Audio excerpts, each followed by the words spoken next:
चलिए भाई, तो न्यूमेरिकल हम लोग डिस्कस कर ही रहे थे। न्यूमेरिकल की एक क्लास हमने बहुत जबरदस्त तरीके से डिस्कस कर ली है। आगे के न्यूमेरिकल आपके साथ डिस्कस करते हैं।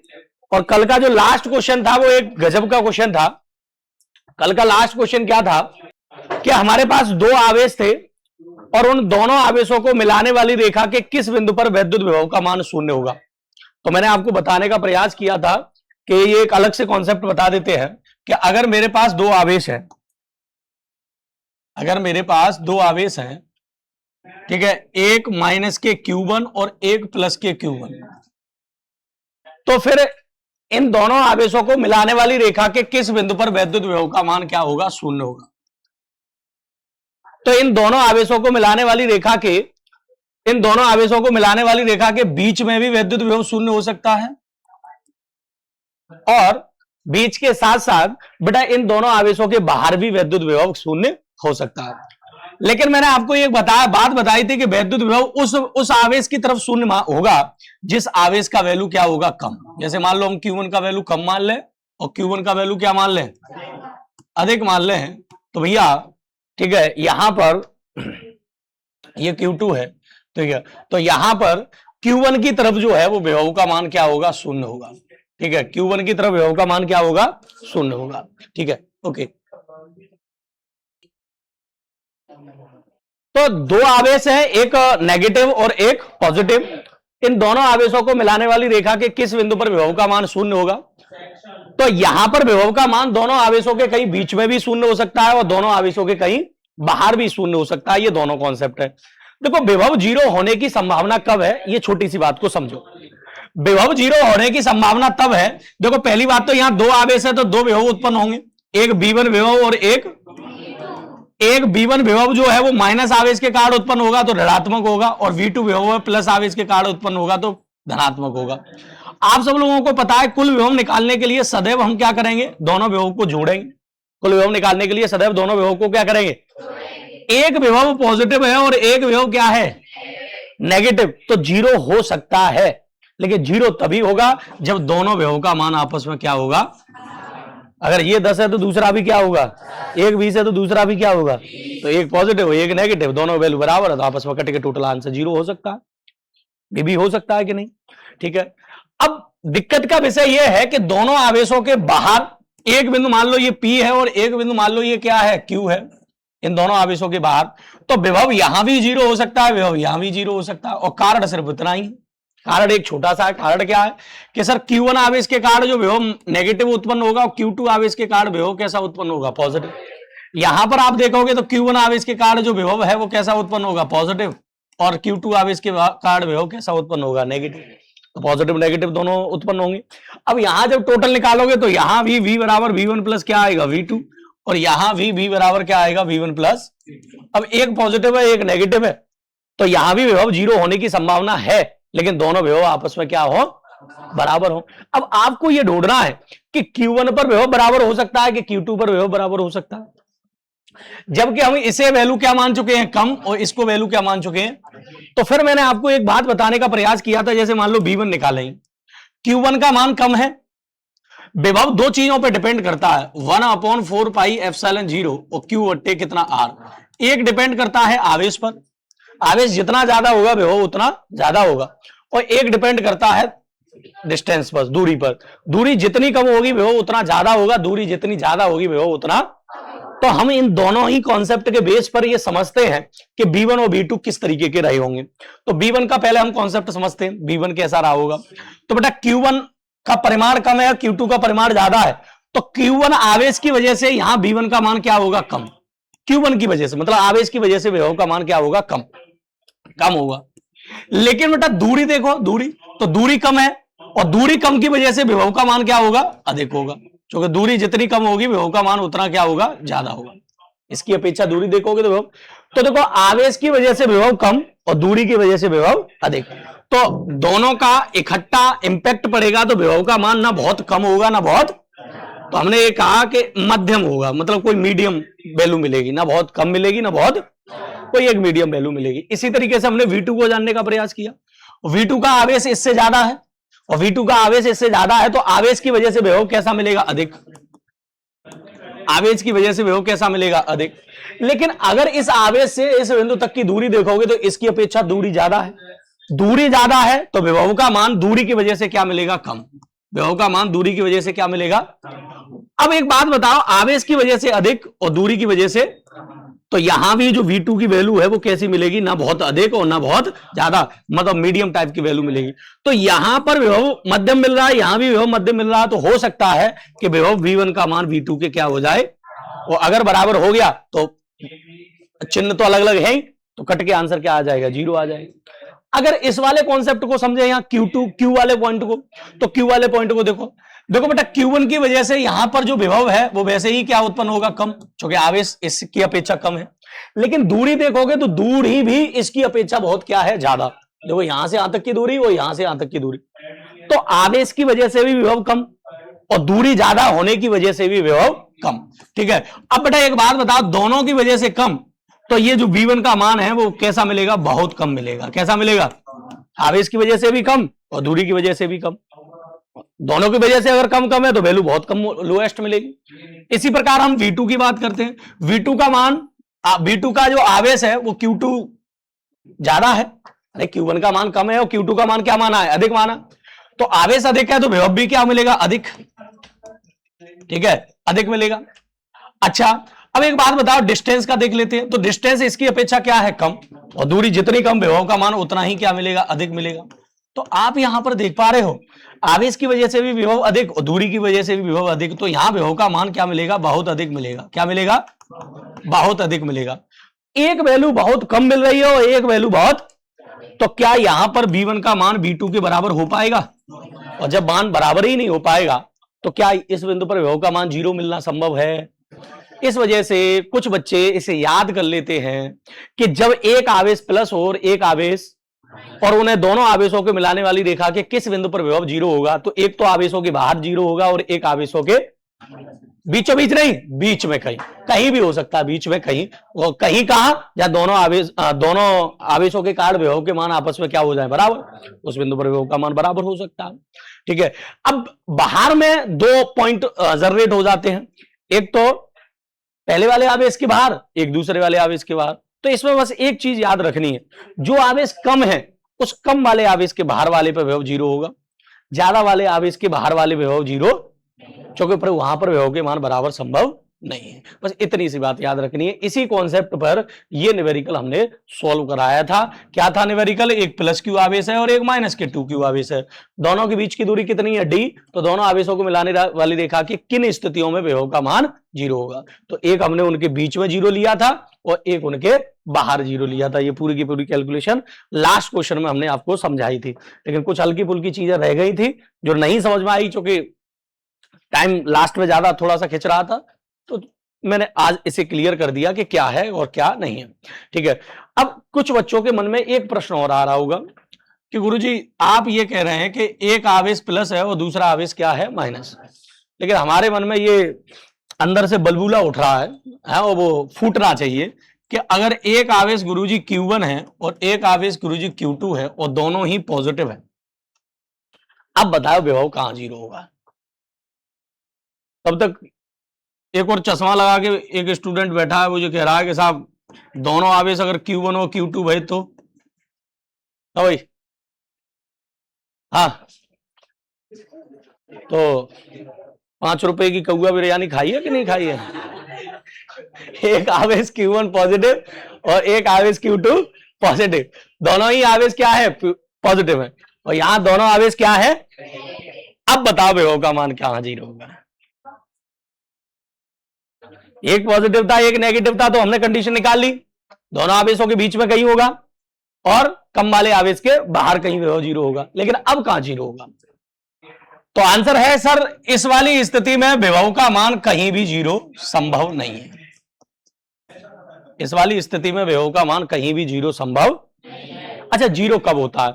0 होने की 2 संभावना तुमने देखी। देखो, पहली संभावना यह देखी कि एक का मान पॉजिटिव और दूसरे का मान, और दूसरी वाली कंडीशन में आपने देखा कि दोनों के विभव के मान आपस में क्या होना चाहिए? बराबर, तभी तो 0 संभव है। एक पॉजिटिव एक नेगेटिव और दोनों विभव के मान क्या? बराबर। तो बेटा यहां दोनों विभव के मान बराबर तो संभव है, कहीं ना कहीं तो बराबर होंगे। लेकिन Q1 के कारण विभव का मान कैसा उत्पन्न होगा? पॉजिटिव। और Q2 के कारण विभव का मान कैसा उत्पन्न होगा? पॉजिटिव। अब दोनों ही वैल्यू क्या है? तो जब आप टोटल निकालोगे तो टोटल निकालने के लिए V1 प्लस क्या लगाओगे? V2। पहला भी पॉजिटिव है और दूसरा भी पॉजिटिव है, तो क्या कट के कभी जीरो आ सकते हैं? क्या कट के कभी जीरो आंसर आ सकता है? तो आंसर है ये है कि अगर दोनों सेम चिन्ह के आवेश हुए, पॉजिटिव पॉजिटिव, नेगेटिव नेगेटिव, तो इन्हें मिलाने वाली रेखा के किसी भी बिंदु पर विभव का मान जीरो नहीं होगा। तो या तो ऐसा क्वेश्चन नहीं पूछेगा, तो अगर पूछ लिया इसका मतलब वो केवल तुम्हारी बुद्धि को चेक कर रहा है कि सामने वाला स्टूडेंट कुछ वास्तव में पढ़ के आया है या ऐसे ही हवाबाजी करके आया है। तो अगर ऐसा क्वेश्चन वास्तव में पूछ रहा है तो इसका सीधा सा आंसर होगा सर इन्हें मिलाने वाली रेखा के किसी भी बिंदु पर विभव का मान जीरो नहीं होगा। ठीक है, अगर दोनों चिन्ह सेम हुए, क्योंकि यहां तो दोनों विभव पॉजिटिव पॉजिटिव होंगे और यहां पर दोनों विभव कैसे होंगे? नेगेटिव नेगेटिव हो, और जो दोनों ही विभव नेगेटिव होंगे तो यहां भी कट के आंसर कभी भी जीरो नहीं आ सकता। सही है? ओके, ठीक है। अच्छा, यही कॉन्सेप्ट हमने फर्स्ट चैप्टर में वैद्युत क्षेत्र के बारे में कहा था। यही कॉन्सेप्ट फर्स्ट चैप्टर में काय के बारे में कहा था, उसको भी थोड़ा सा रिपीट कर लेते हैं, क्योंकि अगला क्वेश्चन उसी कॉन्सेप्ट पर आधारित है। भाई, एक हमारे पास पॉजिटिव चार्ज है Q1 और एक हमारे पास नेगेटिव चार्ज है Q2। ठीक है, दो चार्ज हैं। अब इन दोनों आवेशों को मिलाने वाली रेखा के किस बिंदु पर वैद्युत क्षेत्र का मान जीरो होगा? विभव तो अभी हमने जान लिया कि दोनों आवेश अलग अलग हैं तो ही विभव शून्य मिलेगा, वो भी इनके बीच में भी विभव शून्य होता है और बाहर भी विभव शून्य। दोनों सेम चिन्ह और सेम चिन्हों पर विभव का मान कहीं भी शून्य नहीं होगा। यह आपको समझाने का कार्य किया। यहां पर विभव कहां जीरो? वो वैद्युत क्षेत्र की बात हो रही है। तो वैद्युत क्षेत्र डिपेंड करता है डायरेक्शन पर, सीधी सी बात। वैद्युत क्षेत्र काय पर डिपेंड करता है? तो डायरेक्शन का खेल है। जैसे कि एक बिंदु मान लो इन दोनों के कहीं बीच में P, और एक बिंदु मान लो इन दोनों के दो बिंदु मान लो इन दोनों के कहीं बाहर। ये क्या मान लो Q और ये मान लो क्या R। अब हाँ, अब देखो आप डायरेक्शन, एक बात ध्यान रखो, अगर मेरे पास धनात्मक आवेश है तो इससे वैद्युत क्षेत्र की दिशा कैसी होगी? दूर की ओर। और अगर मेरे पास ऋणात्मक आवेश है तो इससे वैद्युत क्षेत्र की दिशा कैसी होगी? पास की ओर। तो चलो, धनात्मक आवेश के कारण इस बिंदु P पर वैद्युत क्षेत्र की डायरेक्शन देखोगे तो कैसी होगी? दूर की ओर। कैसी होगी? धनावेश से दूर की ओर। और ऋण आवेश से कैसी होगी? पास की ओर। तो आप यहां पर देखोगे दोनों वैद्युत क्षेत्र की डायरेक्शन बिंदु P पर एक ही डायरेक्शन में, तो जब टोटल निकालोगे तो टोटल आप क्या करके निकालोगे? जोड़ के निकालोगे। जब डायरेक्शन सेम हो तो टोटल निकालने के लिए क्या करते हैं? जोड़ते हैं। अब जब जोड़ते हैं तो भले ही आपका E1 का मान E2 के बराबर भी हो जाए, तो क्या कट के आंसर यहां जीरो हो सकता है? यहां कट के आंसर जीरो। और एक और बात आप विशेष ध्यान रखेंगे कि गुरुदेव यहां पर अगर धनात्मक आवेश है, कौन सा आवेश है, तो उसके कारण वैद्युत क्षेत्र धनात्मक नहीं होगा। ऋणात्मक आवेश है तो उसके कारण यहां वैद्युत क्षेत्र धन और ऋण की वजह से अगर आवेश धन है और आवेश अगर ऋण है तो उनकी वजह से उसकी डायरेक्शन प्रदर्शित करते हैं, उसके परिमाण पर धन और ऋण का कोई फर्क नहीं पड़ता। तो भाई अगर वैद्युत क्षेत्र के मान बराबर ही हो जाए, डायरेक्शन सेम है, तो भी यहां वैद्युत क्षेत्र का मान जीरो कभी भी प्राप्त। अब इनके बाहर वैद्युत क्षेत्र का मान जीरो हो सकता है। धन के कारण वैद्युत क्षेत्र की दिशा दूर की ओर और ऋण के कारण वैद्युत क्षेत्र की दिशा कैसी? पास की ओर। तो देखो यहां पर दोनों की दिशा विपरीत है, तो टोटल निकालने के लिए क्या करेंगे? घटाएंगे। और अगर E1 का मान E2 के क्या हुआ? बराबर, तो हमारी बात बन जाएगी। तो टोटल का मान क्या हो सकता है? जीरो हो सकता है, हाँ या ना? तो एक बात समझ में आई, जब दोनों आवेश एक धन है और एक क्या है, तो उनके बीच में कहीं वैद्युत क्षेत्र जीरो कहां होगा? लेकिन बाहर दो बिंदु होंगे, एक Q भी होगा और एक, अगर R की बात करें तो धन आवेश के कारण वैद्युत क्षेत्र की दिशा कैसी? दूर की ओर। और ऋण आवेश के कारण वैद्युत क्षेत्र की तीव्रता कैसी? पास की ओर। अरे भाई, धन के कारण दूर और ऋण के कारण, तो यहां भी तो दोनों की दिशा विपरीत है, तो दोनों को क्या करके निकालोगे? घटा के निकालोगे। और जब घटा के निकालोगे तो कब? जब दोनों के मान बराबर होंगे तभी तो जीरो हो सकता है। लेकिन बराबर कहां होंगे? तो वही वाली बात याद रखो, कम वाले आवेश की तरफ। कौन से वाले आवेश की तरफ? अगर ये वाला आवेश कम है और ये वाला आवेश अधिक है, तो फिर यहां पर वैद्युत क्षेत्र का मान बराबर कौन से बिंदु पर होगा? तो Q बिंदु पर होगा। कौन से बिंदु पर? वही दो फैक्टर यहां भी काम करेंगे, आवेश वाला और दूरी वाला। समझ में आया बात कि नहीं आया? तो अगर दोनों आवेश अलग अलग प्रकृति के हैं तो वैद्युत क्षेत्र उन्हें मिलाने वाली रेखा के बाहर किसी बिंदु पर जीरो होगा। लेकिन कौन से वाले आवेश की तरफ?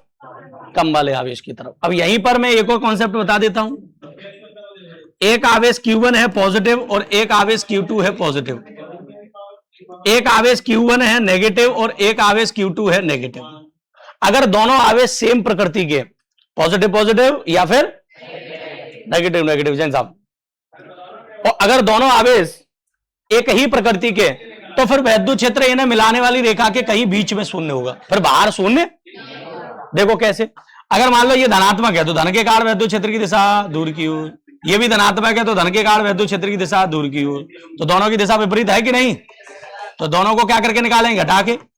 और अगर E1 बराबर E2 हुआ तो बताओ यहां वैद्युत क्षेत्र 0 हो जाएगा कि नहीं हो जाएगा? हो जाएगा साहब। और अगर दोनों नेगेटिव हुए तो बेटा माइनस के कारण वैद्युत क्षेत्र की दिशा पास की ओर, और प्लस दूसरा वाली माइनस है तो इसकी भी वैद्युत क्षेत्र की दिशा पास की ओर, तो यहां भी तो दोनों की दिशा विपरीत है। विपरीत है तो भी क्या करके निकालेंगे? घटा के निकालेंगे। अब कुछ लोग कह रहे हैं गुरु जी बाहर क्यों नहीं 0 होगा? तो ले बाहर ले लो, बाहर यहां ले लो, चलो यार बिंदु। धन के कारण वैद्युत क्षेत्र की दिशा दूर की ओर, तो ज्यू तो धन है तो जाऊ के कारण वैद्युत क्षेत्र की दिशा कैसी निकलेगी? दूर की ओर। और दोनों की डायरेक्शन सेम निकलेगी तो टोटल निकालने के लिए क्या करेंगे? जोड़ेंगे। और जोड़ने पर अगर मान बराबर भी हो तो भी कभी भी वैद्युत क्षेत्र का मान 0 संभव।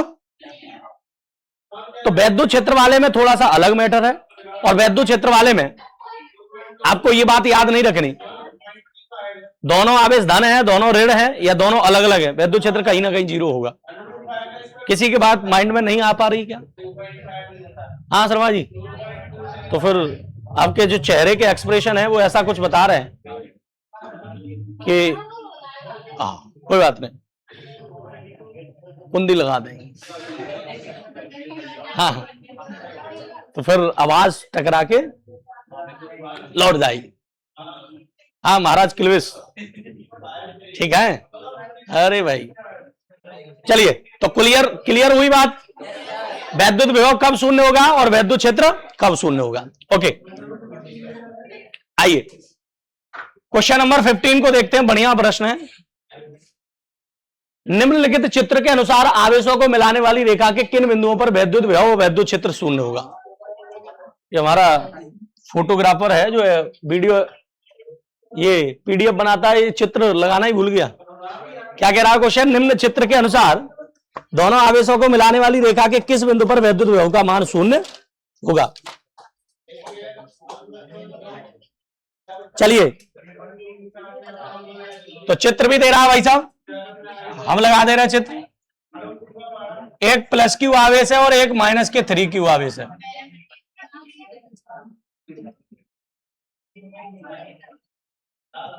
आइए, और दोनों के बीच की दूरी कितने मीटर है? 1 मीटर। सबसे पहले हम किसको टारगेट करेंगे? विभव को। अच्छा ये बताओ, विभव कब 0 होता है? जब एक पॉजिटिव और एक, नॉर्मल चीजें आपको तैयार होनी चाहिए, एक पॉजिटिव और एक नेगेटिव। और विभव दो जगह शून्य होता है, एक तो कहीं बीच में और एक कम वाले आवेश की तरफ। ठीक है, तो पहले हम बीच में लेके चलेंगे। चलो मान लो यहां पर एक बिंदु P है और इस बिंदु P पर विभव का मान क्या है? 0 है। और इस बिंदु P तक की दूरी यहां से यहां तक कितनी है? x है। तो फिर इधर से इधर तक की दूरी कितनी बचेगी बेटा? 1 - x। कितनी बचेगी? क्योंकि टोटल 1 है। अब इस बिंदु P पर विभव का मान 0 कब है? जब दोनों विभव आपस में क्या होंगे? बराबर। Q1 के कारण उत्पन्न होने वाला विभव और Q2 के कारण उत्पन्न होने वाला विभव बराबर होंगे, तभी तो विभव का मान 0 संभव है। क्योंकि एक पॉजिटिव होगा एक नेगेटिव होगा, टोटल निकालेंगे 0 आ जाएगा। अच्छा, विभव का जनरल फॉर्मूला क्या होता है? 1/4πε0 Q/R। Q की वैल्यू तो Q है ही, और R की वैल्यू कितनी है? X। इधर 1/4πε0, Q की वैल्यू कितनी है? 3Q। और बेटा R की वैल्यू यहां से यहां तक की कितनी है? 1 - x। भाई ये और ये और ये और ये आपस में कट गया, तो यहां बचा 1/x बराबर 3/1 - x। क्रॉस मल्टीपल, तो 1 - x बराबर 3x। ये माइनस का दर जाके तो 4x, तो x बराबर 1/4 और मीटर। 4 का भाग देंगे तो 0.25 मीटर। तो क्या बात समझ में आई? सर इन दोनों आवेशों को मिलाने वाली रेखा के बीच में, दोनों आवेशों के बीच में पहले आवेश से कितनी दूरी पर? 0.25 मीटर की दूरी पर एक ऐसा बिंदु होगा जहां पर विभव का मान 0 मिलेगा। पहला बिंदु मिल गया। ये क्वेश्चन बहुत सरल है अगर कॉन्सेप्ट जिस बच्चे के समझ में आ गया उसके।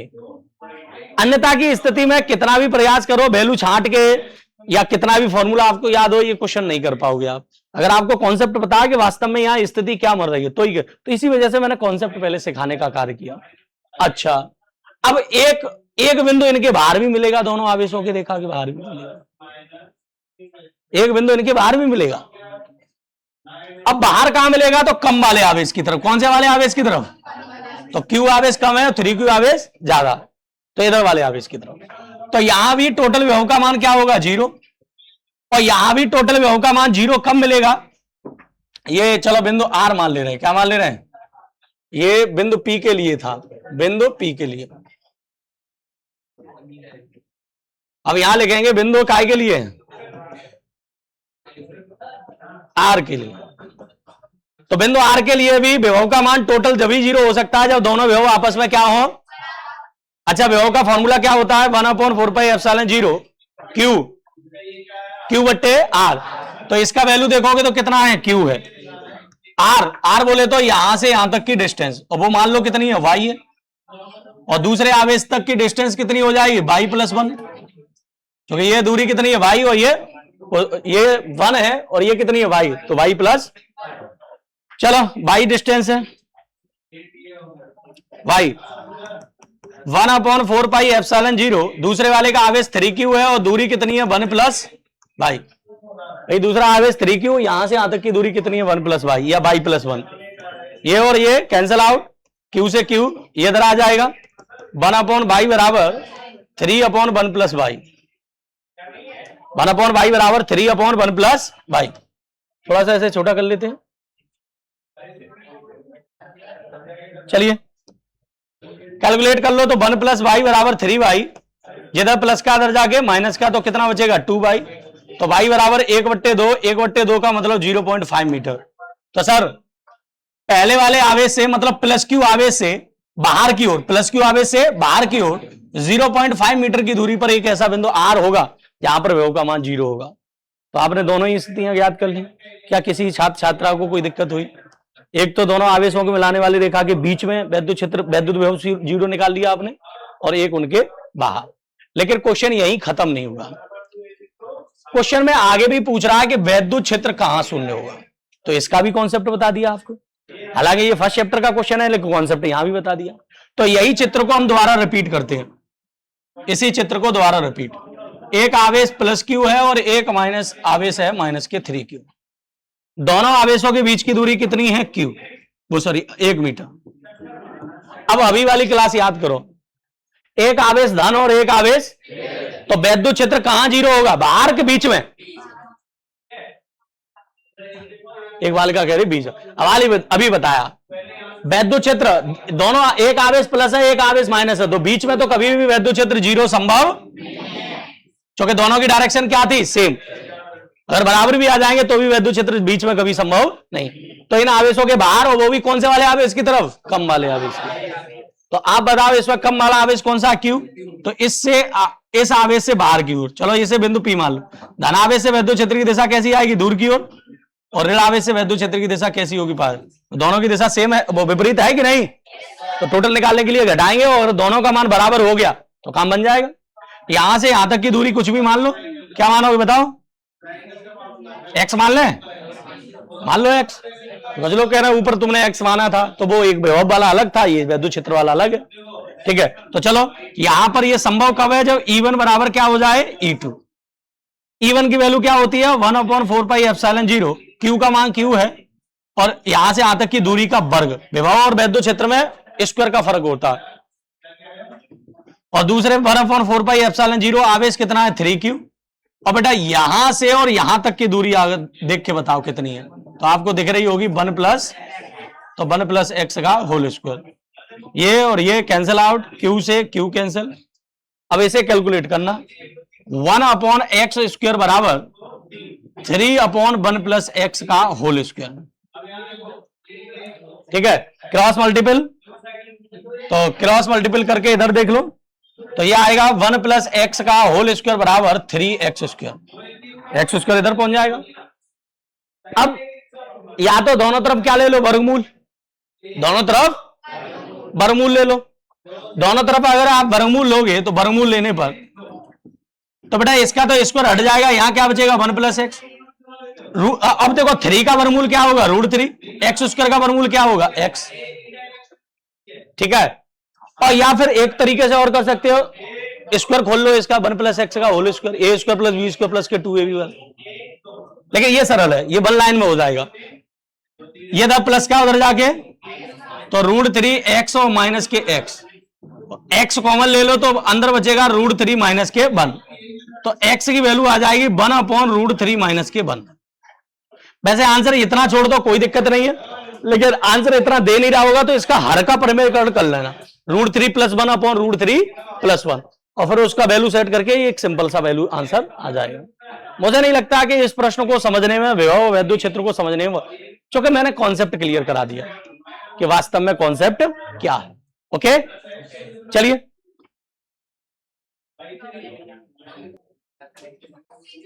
चलिए, ये क्वेश्चन जबरदस्त तरीके से आपको क्लियर हुआ होगा, तो अगले क्वेश्चन की चर्चा करते हैं।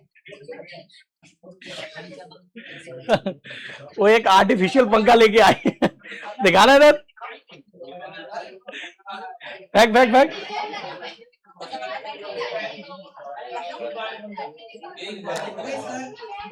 अरे वाह, क्या बात है। हाँ, एक और बात,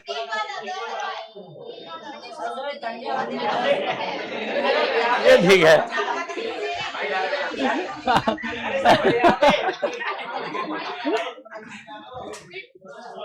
चलिए, बहुत बढ़िया चीज है। इस क्वेश्चन को ट्राई करते हैं, अच्छा क्वेश्चन है। देखिए,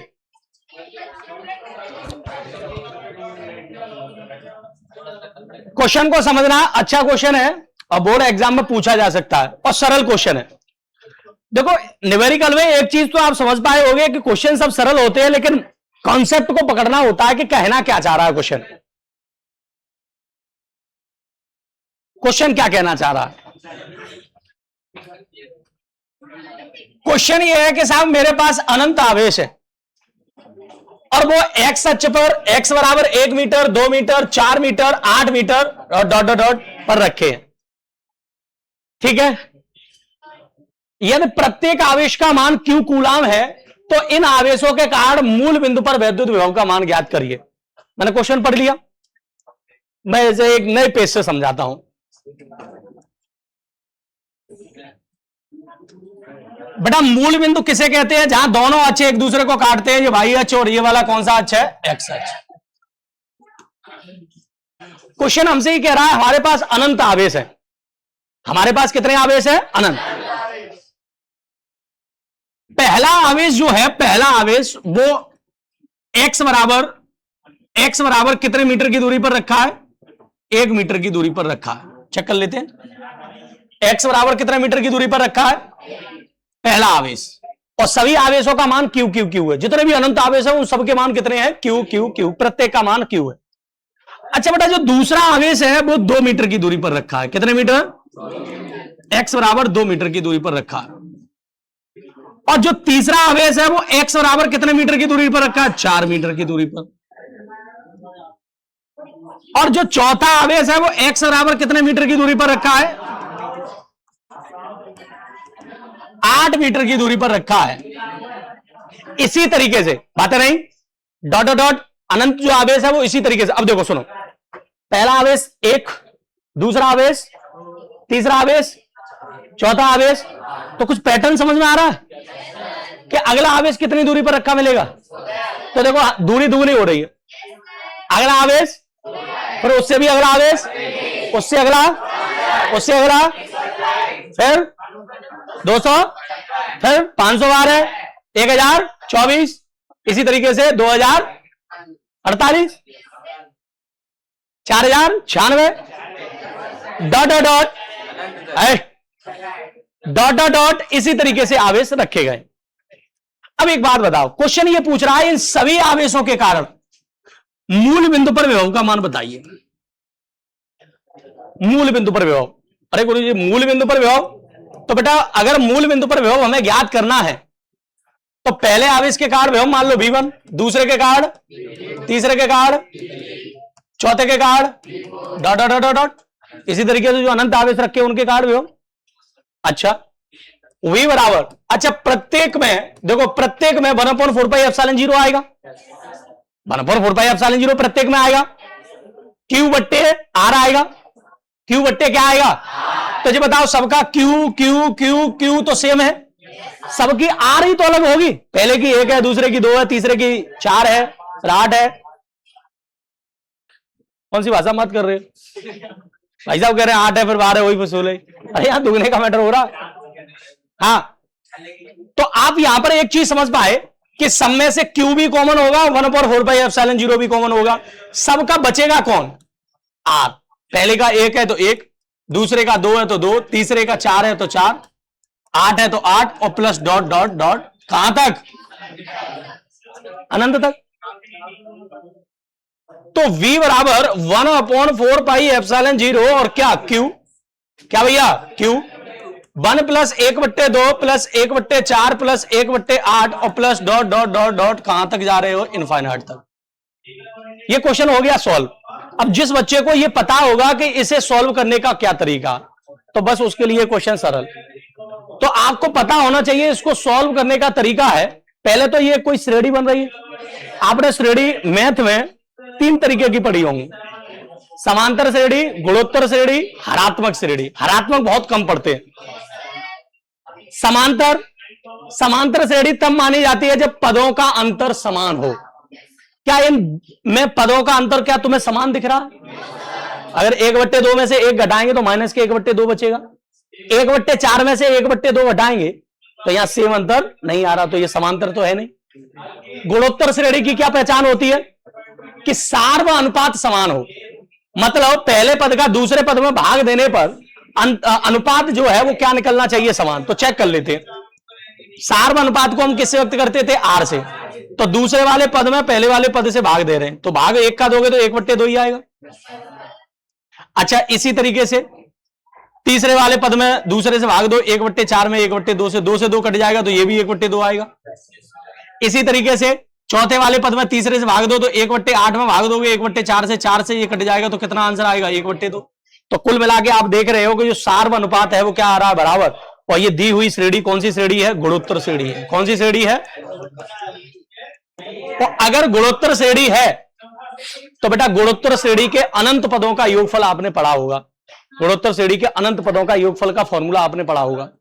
किसी भी गुणोत्तर श्रेणी के अनंत पदों का योगफल होता है S इनफाइनाइट बराबर A/1 - R। S इनफाइनाइट बराबर A/1 - R। A होता है इस श्रेणी का प्रथम पद और R होता है सार्व अनुपात। क्या होता है? और सार्व अनुपात के बारे में आपसे चर्चा हो ही गई कि दूसरे वाले पद में पहले वाले पद से भाग देने पर अनुपात क्या आना चाहिए, बराबर। तो वो गुणोत्तर श्रेणी है। तो बेटा एक बात बताओ, इतने कॉन्सेप्ट का उपयोग हम इससे कर देंगे 1/4πε0 Q, और यहां हम फॉर्मूला लगाएंगे A/1 - R। 1/4πε0 और Q, A की वैल्यू, A बोले तो पहला पद, और पहला पद कितना है 1, और 1 - R, R की वैल्यू कितनी है 1/2। तो बेटा आप इसे ही तो कैलकुलेट कर रहे हो केवल। तो V बराबर 1/4πε0 और क्या भैया Q, और यहां पर देखोगे तो 1 बेटा यहां 1 मान के क्या ले लोगे, एलसीएम। तो एलसीएम कितना आएगा 2, 2 1 और 2 में से 1 गया तो कितना बचा 1, और ये कहां पहुंच जाएगा ऊपर। तो V बराबर, इसकी वैल्यू आप जानते हैं कितनी होती है 9 × 10⁹ Q, और ये 2 कहां पहुंच जाएगा ऊपर। 9 का 2 में मल्टीपल होगा तो 18 × 10⁹ और आंसर कितना आएगा Q। चेक करना, इतना ही आंसर आ रहा है, कहां गया, हाँ ये रहा। ठीक है आंसर? क्या किसी को कोई दिक्कत हुई? अनंत आवेश थे, उनके कारण टोटल विभव निकाला, जनरली तौर पर हमने सॉल्व कर लिया। कल हमने 16 नंबर तक के न्यूमेरिकल जो हैं वो डिस्कस हो गए थे हमारे, और आज जो है वो डिस्कशन होगा 17 नंबर का। अच्छा क्वेश्चन है ये, 2016 के बोर्ड एग्जाम में पूछा गया था। ठीक है, क्वेश्चन क्या है, देखने में आपको सबको सरल लगेगा क्वेश्चन कि सिंपल है, लेकिन थोड़ा सा इसे अब जब आप करेंगे तो थोड़ी सी चीजें इस पर ध्यान रखनी होगी। एक चित्र दे रहा, ठीक है, निम्न चित्र में VA माइनस बीबी आपको ज्ञात करना है। BA माइनस बीबी, समझना है इस बात को। VA माइनस बीबी ज्ञात करना। VA मतलब A बिंदु का विभव और BB मतलब B बिंदु का विभव, दोनों को आपस में माइनस करना। अब दिक्कत का बात यह है कि गुरुजी सबसे पहले हमें क्या निकालना होगा, VA, और फिर क्या निकालना होगा, अभी तो हम आपस में दोनों को माइनस कर सकते हैं। अब हमारा टारगेट इस चित्र में यह है कि हम VA कैसे निकालें। तो हमने पहले इस चित्र में VO को देखा, BA ये रहा। अब BA पर विभव हमें निकालना है, और विभव किसकी वजह से उत्पन्न होता है, किसकी वजह से? भाई सभी बच्चों के लिए अगर आपने चैप्टर पढ़ा है तो आप लोगों को पता होना चाहिए विभव काय की वजह से उत्पन्न होता है, आवेश की। तो बेटा यहाँ बिंदु A पर विभव किसकी वजह से उत्पन्न होगा, आवेश की वजह। लेकिन इस क्षेत्र में आवेश कितना है, एक प्लस क्यू है और एक, तो सर प्लस क्यू आवेश अपना विभव उत्पन्न करेगा, माइनस क्यू आवेश। तो यहां पर हम ये कहेंगे कि अगर गुरुजी हमें VA निकालना है, क्या निकालना है, तो BA पर दो विभव उत्पन्न होंगे, एक B1 और एक B1 हम मान ले रहे हैं प्लस क्यू आवेश के कारण है, V2 मान ले रहे हैं माइनस क्यू आवेश। अच्छा चलो ठीक है, VA बराबर, अब मुझे V1 निकालना है, तो V1 का फॉर्मूला 1/4πε0 Q/R। तो आप आवेश देखो कितना है, Q है, और इस आवेश से उस बिंदु तक की दूरी देखो तो कितनी है, X, तो गुरुजी X प्लस दूसरा V2 देखो 1/4πε0, आवेश देखो तो आवेश कितना है, माइनस Q, और इस बिंदु से A बिंदु तक की दूरी देखो तो यहां से यहां तक की दूरी देखो A बिंदु तक की कितनी है, चित्र में देख के बताओ ना कितनी है। अरे भाई X ये और X ये, तो दोनों मिला के कितना हो गया, 2x।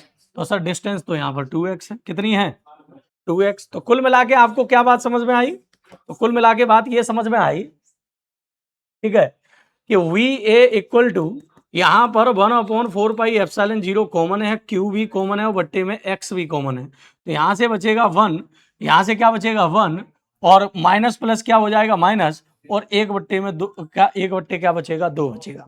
X तो पूरा का पूरा कॉमन ही है, ठीक है। अब बेटा इसे VA को आप सॉल्व करोगे तो ये निकल के आएगा 1/4πε0 Q बट्टे कितना X और मल्टीपल 1 मान के एलसीएम लो, एलसीएम कितना आएगा 2, 2 एकान 2 में से गया कितना, 1/2। तो VA को अगर गौर से देखोगे तो क्या निकल के आएगा 1/4πε0 Q/2x, इक्वेशन फर्स्ट, ये हमने निकाल लिया VA।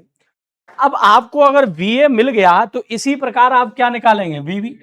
तो BB तो ऐसे ही निकलेगा बेटा, B1 प्लस B2, क्योंकि बिंदु B पर भी तो दो विभव उत्पन्न होंगे, एक प्लस आवेश के कारण और एक माइनस आवेश के कारण। एक प्लस क्यू आवेश अपना विभव उत्पन्न करेगा, माइनस क्यू आवेश, हाँ जी। इसी तरीके से आपको BB निकालना है, लेकिन BB में एक बात ध्यान रखनी है कि यहां बिंदु B पर विभव भी दो उत्पन्न होंगे, एक प्लस आवेश के कारण और एक, अब जो आपने BA में किया है वही BB में करो।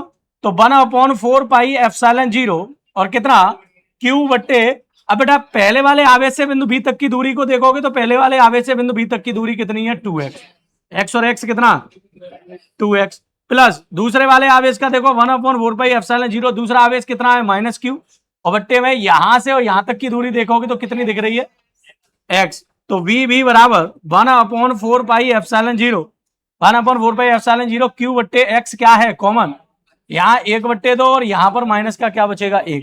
इसी कैलकुलेशन को थोड़ा सा आगे दिखा दे रहे हैं, VB बराबर 1/4πε0 और Q बट्टे कितना x, और यहाँ 1 मान के एलसीएम ले लोगे तो एलसीएम बताओ कितना आएगा, 2, 2 एकान, अब -2 में से 1 गया तो माइनस का कितना बचा, 1। तो आप बताओ VB बराबर 1/4πε0 और कितना Q बट्टे 2x, और वो भी काय का, वो भी काय का।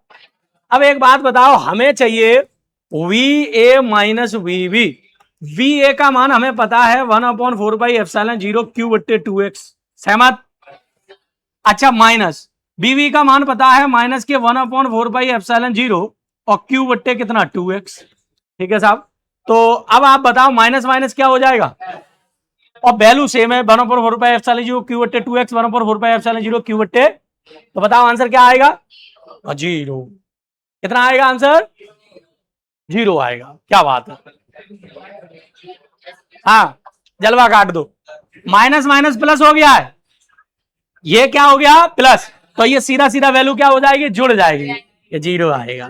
1/4πε0 2q बट्टे 2x, 2q बट्टे जुड़ जाएगा तो ऊपर 2q हो जाएगा, q से q कैंसिल, तो आंसर आएगा 1/4πε0 q बट्टे, यही आपका क्या है आंसर। चेक कर पा रहे हो? तो क्वेश्चन सरल था, एकदम चित्र बना के दे रहा था, बी ए माइनस बी भी पूछ लिया था। यहां बच्चा अगर डायरेक्ट थोड़ा सा बुद्धि नहीं लगाएगा तो फिर दिक्कत कर देगा। तो आपको यहां देखना है कि बिंदु ए पर विभव कितना उत्पन्न हो रहा है, बिंदु बी पर विभव कितना उत्पन्न हो रहा है। विभव काय की वजह से उत्पन्न होता है? आवेश की वजह। तो आवेश, आपको आवेश का बड़ा ध्यान रखना, ठीक है। तो मुझे उम्मीद है कि ये प्रश्न आपको बहुत जबरदस्त तरीके से समझ में आ गया होगा। बाकी को अगर किसी को कोई भी दिक्कत है तो बिल्कुल जडेजा साहब आप पूछ सकते हैं। ओके, चलिए नेक्स्ट क्वेश्चन को डिस्कस करते हैं। 3 माइक्रो कूलाम का एक बिंदु आवेश एक्स वाई निर्देश तंत्र के मूल बिंदु पर स्थित है। ये थोड़ा सा क्वेश्चन मैथ के साथ मिक्सअप किया गया, कुछ नहीं है। सबसे पहले तो आपको यह पता होना चाहिए एक्स वाई तल क्या होता है। तो जहां एक्स अक्ष हो और वाई अक्ष हो और जहां पर दोनों अक्ष एक दूसरे को काटते हैं उसे हम क्या कहते हैं? मूल बिंदु। वहां पर हम क्या कहते हैं? उसे मूल बिंदु। तो प्रश्न हमसे कह रहा है कि 3 माइक्रो कूलाम का एक बिंदु आवेश एक्स वाई निर्देश तंत्र के कहां पर स्थित है? मूल बिंदु पर स्थित है। कहने का मतलब यहां पर एक 3 माइक्रो कूलाम का आवेश स्थित, 3 माइक्रो कूलाम का यहां पर आवेश स्थित है, ठीक है साहब। एक बिंदु ए है 5a,0, एक बिंदु बी है माइनस के 3a,4a। अब जिन लोगों ने थोड़ा बहुत मैथ पढ़ा है उन्हें समझ में आता है कि ये बिंदु ए के निर्देशांक है, जिसमें से पहला एक्स का होता है, दूसरा पहला एक्स का और दूसरा वाई का। पहला एक्स और दूसरे वाई का मतलब क्या है ये भी समझ लो। पहला एक्स और दूसरे वाई का मतलब ये है कि ये एक्स अक्ष पर चली गई दूरी है और ये, अगर मैं इस बिंदु ए को इस चित्र में दिखाना चाहूं तो इस चित्र में मैं दिखाऊंगा कि बिंदु ए एक्स अक्ष पर कितनी दूरी चल रहा है? 5 और वो भी पॉजिटिव। पॉजिटिव डायरेक्शन ये होती है, नेगेटिव डायरेक्शन ये होती है। तो बेटा प्लस एक्स अक्ष पर जो बिंदु ए है वो कितनी दूरी चल रहा है? 5a। और वाई अक्ष पर कितनी दूरी चल रहा है? 0, मतलब जा ही नहीं रहा, मतलब ना तो ऊपर जा रहा है ना नीचे। तो वास्तव में बिंदु ए यहां होगा जिसके कोऑर्डिनेट होंगे 5a, 0। पहले तो इतनी बात समझ में आई कि नहीं आई? बहुत आसानी से। अब बात करते हैं बिंदु बी की। तो बिंदु बी एक्स अक्ष पर कितनी दूरी तय कर रहा है? -3a का मतलब माइनस एक्स अक्ष पर। तो प्लस इधर है तो माइनस इधर होगा। तो भैया जो बिंदु बी है वो एक्स अक्ष पर कितनी दूरी तय कर रहा है? 3a। माइनस केवल माइनस एक्स अक्ष है, 3a दूरी तय कर रहा है। अच्छा, बाई अक्ष पर कितनी दूरी तय कर रहा है? पॉजिटिव है, इसका मतलब पॉजिटिव बाई अक्ष पर।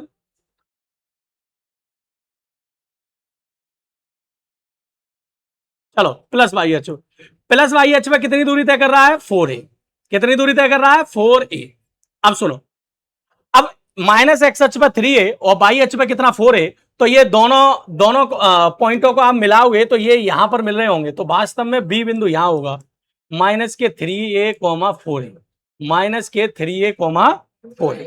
पहले ये बताओ मैथ के इस तरीके से बिंदु को आप दर्शा सकते हैं कि नहीं? समझ में आया कि नहीं? या बिंदु ए एक्स अक्ष पर 5a दूरी तय कर रहा था, वाई अक्ष पर 0, तो हमने बिंदु ए को यहां दिखाया। बिंदु बी एक्स अक्ष पर माइनस एक्स अक्ष पर 3a दूरी और वाई अक्ष पर कितनी? 4a दूरी, ठीक है साहब। अब क्या कहना चाह रहा? तो क्वेश्चन ये कह रहा है इन दोनों बिंदुओं के बीच में विभवांतर बताइए। अच्छा, दोनों बिंदुओं के बीच का विभवांतर का मतलब VA माइनस VB। एक बिंदु ए है, एक बिंदु, दोनों बिंदुओं के बीच के विभवांतर का मतलब VA माइनस VB। तो विभवांतर हमें निकालना। अच्छा, सबसे पहले हम निकालेंगे बिंदु ए का विभवांतर विभव और फिर बिंदु बी का विभव। तो हम यहां पर बिंदु ए के विभव की बात करते हैं। फॉर्मूला होता है 1/4πε0 Q बट्टे R। बिंदु ए को ध्यान दो, ये रहा बिंदु ए पर विभव कौन उत्पन्न करेगा? बिंदु ए पर विभव कौन उत्पन्न करेगा? आवेश। कौन उत्पन्न करेगा? यहां कहीं आवेश है? कितने कूलम? और कहां पर रखा है? मूल बिंदु। तो मूल बिंदु से इस आवेश तक की दूरी, तो 1/4πε0। आवेश तो सर 3 माइक्रो कूलम है और 3 माइक्रो को चेंज कर लोगे तो 10 की घात माइनस के कितने से गुणा हो जाएगा? 6। और यहां से यहां तक की दूरी कितनी है? 5। तो गुरु जी VA तो निकल आया। अब इसी प्रकार हम क्या निकालेंगे, वीवी, क्या निकालेंगे, वीवी, ठीक है। हाँ, तो वीवी बराबर 1/4 पाई एप्सिलॉन 0। तो बेटा बिंदु बी पर भी विभव किसकी वजह से उत्पन्न होगा, आवेश की वजह से, और आवेश तो यही है 3 × 10⁻⁻⁶। अब गुरुजी इस आवेश से इस बिंदु बी तक की क्या पता होना चाहिए, दूरी पता होना चाहिए। क्या आपको ये वाली दूरी पता है, नहीं पता तो निकाल लेंगे। बेटा ये 4a है तो इसके सामने भी ये भी क्या होगा 4a, और ये कितना डिग्री कोण बन रहा है, तो बेटा ये हो गया लंब और ये हो गया आधार और ये हो गया कर्ण, और यहाँ चुप्पा से लगा दो, लंब कर्ण का वर्ग बराबर लंब का वर्ग प्लस कर्ण का वर्ग बराबर लंब का वर्ग प्लस आधार का वर्ग। तो कर्ण तो हमें निकालना ही है, ठीक है, कर्ण हमें निकालना है। लंब कितना है 4a का स्क्वायर, आधार कितना है 3a, आधार कितना है 3a, तो 3a का स्क्वायर, कर्ण का वर्ग बराबर 16a² और 9a²। तो कर्ण का वर्ग बराबर जोड़ के बताओ कितना हो जाएगा, तो कर्ण का वर्ग बराबर 5a, वो कर्ण निकालोगे वर्गमूल ले लोगे तो कितना निकलेगा 5a। ओके, तो ये डिस्टेंस हमने कितनी निकाल ली, अब ये डिस्टेंस भी 5a निकल रही है। अब बेटा एक बात बताओ, दोनों के बीच का हमें क्या चाहिए विभवांतर, तो 1/4 पाई एप्सिलॉन 0 3 × 10⁻⁻⁶ और बट्टे में 5a माइनस 1/4 पाई एप्सिलॉन 0 3 × 10⁻⁻⁶ और बट्टे में कितना 5a, एक पॉजिटिव और एक, तो बताओ कुल आंसर क्या आया, आंसर 0 है कि नहीं। तो जो लोग मैथ से भागते हैं बायोलॉजी लेने के बाद ये समझते हैं कि हमें मैथ से कोई लेना देना नहीं है, लेकिन इतना बेसिक मैथ आपको आना चाहिए। जो हाई स्कूल लेवल तक हम मैथ पढ़ते हैं तो इसी वजह से पढ़ते हैं कि बेसिक चीजें हमें बहुत बेहतरीन तरीके से आनी चाहिए। तो निर्देशांक का क्या मतलब है, ये भी इसमें बात उपयोग हुई है। कुछ दिक्कत है तो पूछ लीजिए, बाकी की कहानी मैंने बहुत आसानी से बहुत तरीके से आपको बता दी है, लाइक कर सकते हैं। चलिए नेक्स्ट क्वेश्चन को देखते हैं। अब जो आगे के प्रश्न हैं वो आगे के प्रश्न अलग कॉन्सेप्ट पर आधारित हैं। अब अलग कॉन्सेप्ट का क्या मतलब है समझो, जैसे कि आपको इस चैप्टर की थ्योरी में बताया था कि एक हमारे पास वैद्युत द्विध्रुव है। वैद्युत द्विध्रुव एक ऐसा निकाय होता है जिसमें दो आवेश होते हैं, दोनों समान होते हैं और उनकी प्रकृति कैसी होती है, विपरीत, और बीच की दूरी अल्पतम होती है जिसे हम किससे व्यक्त करते हैं 2h। अच्छा, वैद्युत द्विध्रुव के अक्ष पर कोई बिंदु था, कहां पर था बिंदु, अक्ष पर, और इस वैद्युत द्विध्रुव के केंद्र से इस अक्ष तक की दूरी हमने कितनी ली थी, अक्ष पर स्थित बिंदु की दूरी r।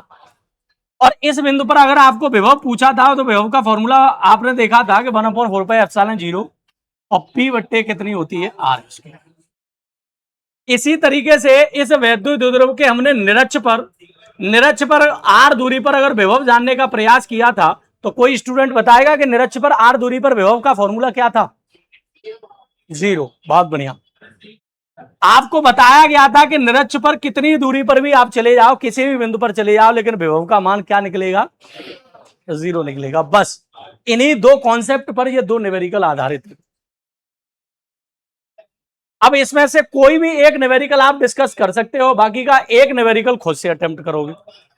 तो ये 19वां खुद अटेम्प्ट करना, 20वां मैं करा दे रहा हूं, ये थोड़ा सा ठीक ठाक लग रहा है। हालांकि दोनों ही सरल है, कोई दोहराया नहीं है कि आप दोनों ही आप कर सकते हैं, कोई दिक्कत नहीं, लेकिन फिर भी चलो। दो बिंदु आवेश प्लस 2.4 माइक्रोकूलम और माइनस के 2.4 माइक्रोकूलम एक दूसरे से अल्प दूरी 2.5 × 10⁻³ मीटर की दूरी पर स्थित है। अगर मैं इसका चित्र बनाना चाहूं क्वेश्चन नंबर 20 का, तो साहब मेरे पास दो आवेश है, एक है आवेश प्लस के 2.4 माइक्रोकूलम और दूसरा है माइनस के 2.4 माइक्रोकूलम। अच्छा, दोनों आवेशों की जो बीच की दूरी है वो बीच की दूरी कितनी है, 2.5 × 10⁻³ मीटर दूरी है।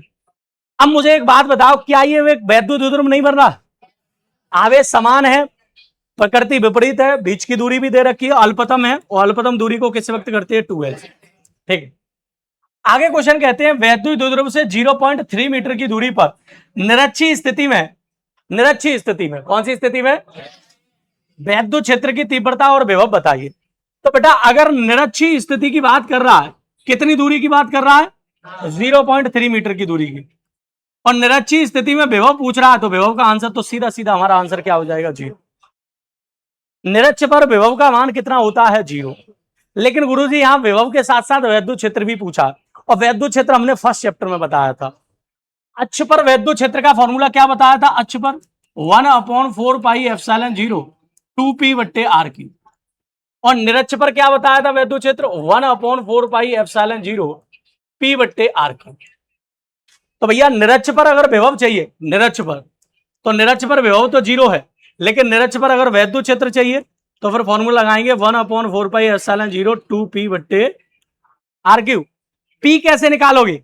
तो p बराबर क्या होता है? q multiple 12। q का मान कितना है? तो 2.4, दोनों ही एक ही आवेश है, तो 2.4 इंटू 10⁻⁻6, क्योंकि माइक्रो है, मल्टीपल 2l की वैल्यू कितनी है? 2l बोले तो दोनों के बीच की दूरी, वो दे रखी है 2.5 इंटू 10⁻⁻3। मल्टीपल करने के बाद क्या मिल जाएगा? p। p रखोगे, r का मान कितना दे रखा है? 0.3, और 1/4 पाई एप्सिलॉन 0 की वैल्यू आप जानते हैं 9 इंटू 10⁻। तो बेटा इसके निरक्ष पर विभव तो 0 है और वैद्युत क्षेत्र का मान ये होगा। आगे क्वेश्चन पढ़ोगे, वैद्युत द्विध्रुव को 90 डिग्री कोण घुमा देने पर, अब वैद्युत द्विध्रुव देखो कहां है, ये रहा। इस वैद्युत द्विध्रुव को अगर आप 90 डिग्री कोण घुमा दोगे तो कुछ लाइक दिस ऐसा हो जाएगा। अरे अपने हाथों से घुमाओ ना, इस वैद्युत द्विध्रुव को 90 डिग्री कोण घुमा दोगे तो ऐसा हो जाएगा। तो यही वैद्युत द्विध्रुव फिर ऐसा दिखने लगेगा। तो बताओ भाई, दिस इज ए और दिस इज बी, तो ये बी ऊपर पहुंच जाएगा और ए यहां आ जाएगा। क्या कहते हो? अगर 90 डिग्री कोण घुमा दोगे। तो बेटा क्वेश्चन ये कह रहा है इसी बिंदु पर वैद्युत क्षेत्र की तीव्रता और विभव बताइए। इसी बिंदु पर, मतलब बिंदु यही है, पॉइंट चेंज नहीं है। अब मुझे एक बात बताओ, अभी वैद्युत द्विध्रुव ऐसा था तो ये बिंदु P जो है वो निरक्ष में था, लेकिन अब वैद्युत द्विध्रुव घूम के ऐसा हो गया तो अब यही बिंदु P काय पर आ जाएगा? तो अक्ष किसे कहते हैं? एक ऐसी रेखा जो दोनों सिरों से होकर जा रही हो। तो वैद्युत द्विध्रुव घूम के अगर इसी रेखा में आ गया तो ये बिंदु P अब काय पे आ गया? तो अब जितने भी फॉर्मूला है वो काय के लगा देंगे? अक्ष पर विभव पता ही है और अक्ष पर वैद्युत क्षेत्र की तीव्रता आपको बताइए। केवल आपको इस क्वेश्चन में क्या करना है? कैलकुलेशन करना है। कैलकुलेशन आपको सीखनी ही होगी। इस क्वेश्चन की कैलकुलेशन में यहाँ करा भी दूं तो भी कोई दिक्कत का मतलब सीखने का कोई मतलब नहीं। तो आप खुद से थोड़ा सा अटेम्प्ट करोगे तो चीजें बेटर होंगी। तो हिंट मैंने आपको दे दी, 90 डिग्री कोण पर घुमा देंगे तो यही बिंदु P इसके काय का काम करेगा? अक्ष का काम करेगा। तो फॉर्मूले काय के लगा देंगे? अक्ष के। आंसर बहुत आसानी से मिल जाएंगे। ठीक है, चलिए अब आगे के क्वेश्चनों की हम चर्चा करते हैं। आवाज हाँ सुनिए, विभव मापी के 10 मीटर लंबे तार के सिरों के बीच 1 वोल्ट का विभवांतर लगाया जाता है। सबसे पहली बात तो यह है कि सर विभव मापी क्या होता है? देखो न्यूमेरिकल हम सॉल्व कर रहे हैं तो न्यूमेरिकल सॉल्व करने का केवल मतलब ये नहीं है कि उसका आंसर आ जाए, वैल्यू छांटो और फॉर्मूला रखो आंसर आ जाए, ये नहीं। अगर न्यूमेरिकल में कोई शब्द ऐसा यूज हो रहा है जो हमने थ्योरी में नहीं पढ़ा तो आपका दायित्व यह है कि पहले उस शब्द का मतलब समझ लें ये है क्या, वास्तविकता ये है। अब जैसे कि यहाँ विभव मापी एक शब्द यूज हुआ, तो विभव मापी क्या है? तो वैसे विभव मापी 6वें चैप्टर में जब हम आपको सरल परिपथ वाला चैप्टर करा रहे होंगे तो उसमें एक टॉपिक है विभव मापी। विभव मापी एक ऐसा यंत्र होता है, एक ऐसी डिवाइस होती है, जैसे आपने स्टेपलाइजर देखा होगा, स्टेपलाइजर में वोल्टेज नापने वाला एक वोल्ट मीटर होता है और धारा नापने वाला, करंट नापने वाला एक अमीटर होता है। 2 मीटर देखे होंगे, जिनके घर पे स्टेपलाइजर है तो उन्होंने ये चीजें देखी होगी। जो समर, जिनके घर पे समर वगैरह लगी है तो उसके स्टार्टर में भी इसी तरीके की 2 मीटर लगे होते हैं। वोल्टेज बताता है कि वोल्टेज सही है कि नहीं, और एक धारा करंट बताता है कि करंट सही है कि नहीं। उसी तरीके से एक ऐसी डिवाइस होती है जो विभव का मापन करता है। काय का मापन करता है? उसे हम कहते हैं विभव मापी। और ये 6वें चैप्टर में जब टॉपिक आएगा तो हम इसके बारे में बहुत अच्छी तरीके से बताएंगे कि ये विभव मापी कैसा दिखता है और इसका यूज करके कैसे हम विभव को नापते हैं। ठीक है, तो अभी फिलहाल आपको इतना पता चला कि विभव मापी एक ऐसा यंत्र है, एक ऐसी डिवाइस है जिससे हम विभव का मापन कर सकते हैं। ठीक है, तो विभव मापी में एक 10 मीटर लंबा तार है। एक विभव मापी है जिसमें कितना मीटर लंबा तार है? ये ए और बी, और इन दोनों बिंदुओं के बीच की दूरी कितने मीटर है? 10 मीटर। कितना मीटर है? और इन दोनों तार के इन दोनों सिरों के बीच में विभवांतर कितने वोल्ट का है? 1 वोल्ट का विभवांतर। 10 मीटर लंबे तार के सिरों के बीच में कितने वोल्ट का विभवांतर है? 1 वोल्ट का विभवांतर। तार में विभव प्रवणता और वैद्युत क्षेत्र की तीव्रता का मान ज्ञात कीजिए। अब इस तार में विभव प्रवणता और वैद्युत क्षेत्र की तीव्रता का मान ज्ञात करना। अच्छा जी बताओ, विभव प्रवणता का आपको फॉर्मूला बताया था, विभव प्रवणता बराबर डीवी बट्टे डीएक्स। दूरी के सापेक्ष विभव में परिवर्तन की दर को क्या कहते हैं? विभव प्रवणता। अच्छा एक बात बताओ, डीवी, तो यहां पर जो वी है वही तो डीवी है। अरे विभवांतर ही तो है। अगर गौर से देखोगे तो दोनों सिरों के बीच में 1 वोल्ट विभवांतर है, विभवांतर, और डीवी भी होता है विभव में अंतर। तो सर ये तो कितना है? 1 वोल्ट। और दूरी कितनी है साहब? दूरी 10 कितनी है? तो 10 का भाग दोगे तो 0.1 वोल्ट पर मीटर। 0 वोल्ट पर। अच्छा, जब मैंने थ्योरी पढ़ाई थी तो तुम्हें विभव प्रवणता का मतलब भी बताया था, क्या था? अगर विभव प्रवणता 0.1 वोल्ट पर मीटर है, इसका मतलब समझते हो? इसका मतलब यह है कि तार की 1 मीटर लंबाई आगे बढ़ने पर विभव कितना कम हो जाएगा? 0.1 वोल्ट। अगर इस तार के इस वाले सिरे पर हमने 100 वोल्ट का विभव लगाया तो 1 मीटर की दूरी पर जाने पर 0.1 कम हो जाएगा, 2 मीटर की दूरी पर जाने पर 0.2, 3 मीटर की दूरी पर जाने पर 0.3, मतलब हर मीटर पर 0.1 वोल्ट क्या हो जाएगा? विभव कम हो जाएगा। इस प्रकार 10 मीटर की दूरी पर टोटल विभव कितना कम हो जाएगा? 1 वोल्ट। ये है वास्तविक मतलब। अच्छा एक और बात, क्या आपको मैंने एक फॉर्मूला नहीं बताया था, E बराबर डीवी बट्टे डीएक्स, और इसको ही मैंने कहा था ये क्या होती है? विभव प्रवणता। क्या होती है? तो भैया E बराबर विभव प्रवणता का मान कितना है? 0 वोल्ट और पर मीटर। तो सर जो विभव प्रवणता होगी वही वैद्युत क्षेत्र का मान होगा। तो आंसर देखो कह रहा है दोनों 0 वोल्ट पर मीटर होंगे। ठीक है, तो कितना सरल और सिंपल था। सेम क्वेश्चन 22वां देख लो। सर 2 प्लेटें हैं, तो 2 प्लेटें बनाओ फट। बन गई 2 प्लेटें।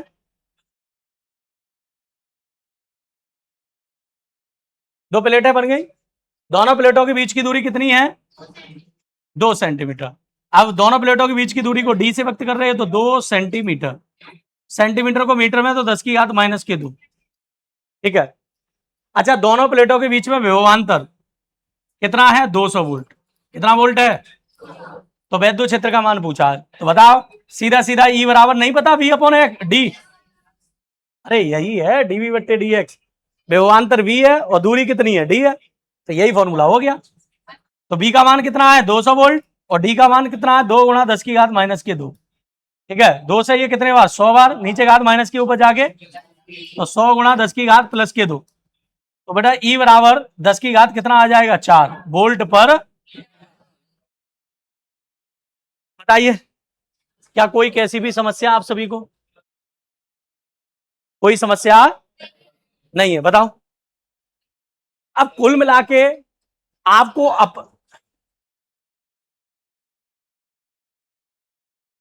तो अब क्या ही कहें, ऑन कैमरा बेइज्जती करना थोड़ा सा दिक्कत लग रही है मुझे। हाँ, शकल दिखा के करते हैं बेइज्जती। हाँ, चलिए बात है नहीं।